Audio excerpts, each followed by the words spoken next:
যশোরের মধ্যে এই রোডটি চেনে না এমন লোক খুব কমই আছে। আমাদের যশোরের অন্যতম একটি বেস্ট জায়গা হচ্ছে এই রোড। আপনারা কিন্তু ভিডিও দেখে বুঝতেই পারতেছেন আমি ঠিক কোন রোডের কথা বলতেছি।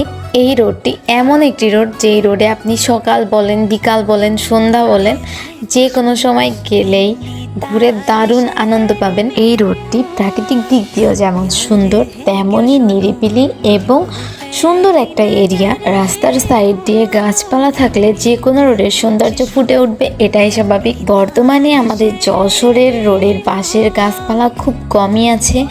বিশেষ করে আমাদের যশোর ঝিনাইদহ সড়কের গাছপালাগুলো একদমই কেটে ফেলা হয়েছে। আমাদের যশোরের মধ্যে যেই রোডটা খুবই সুন্দর ছিল, সেই রোডের গাছপালা একদম নেই বললেই চলে, একদম শূন্য।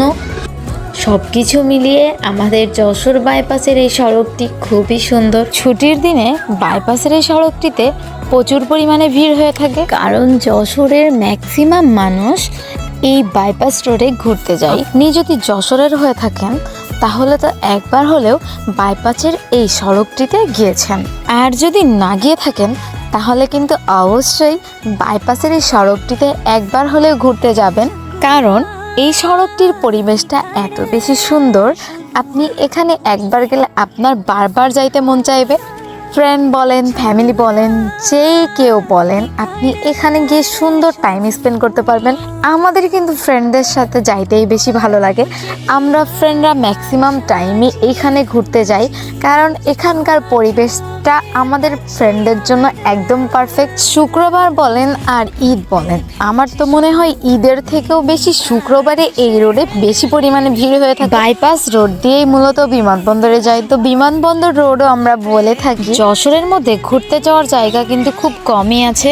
আমরা বান্ধবীরা মিলে কিন্তু সেদিন গিয়েছিলাম বাইপাস রোডে ঘুরতে, আর সেদিনের ওয়েদারটা এত বেশি সুন্দর ছিল যে আমরা এখানে গিয়ে অনেক পিকচার এবং ভিডিও করেছি। আমি জানি না আপনারা ভিডিও দেখে কতটা বুঝতে পারছেন যে এখানকার পরিবেশটা আসলেই কতটা সুন্দর। বিশেষ করে আমরা যেদিন গিয়েছিলাম সেদিন এখানকার পরিবেশটা এত বেশি সুন্দর ছিল। এরকম রাস্তায় এত সুন্দর ওয়েদারে হেঁটে ঘোরার যে আনন্দ, আমার মনে হয় না এরকম আনন্দ আর কোনো কিছুতে পাওয়া যাবে।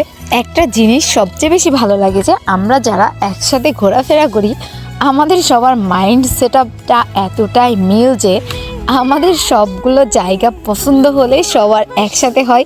আমাদের প্রিয় খাবারও সেম, আমাদের প্রিয় কালারও সেম, আমাদের মাইন্ড সেটআপ সব কিছু বলেন সব কিছুই সেম সেম হয়ে যায়। ঘুরতে যাওয়ার জন্য যদি আপনার কাছে এরকম কিছু মানুষ থাকে, তাহলে আপনার যতই মন খারাপ হোক না কেন, আপনি তাদের সাথে বের হলে আপনার মন ভালো হবেই, যেমনটা আমাদের। মন কেউ না থাকলে এখনই কিন্তু খুঁজে বের করুন।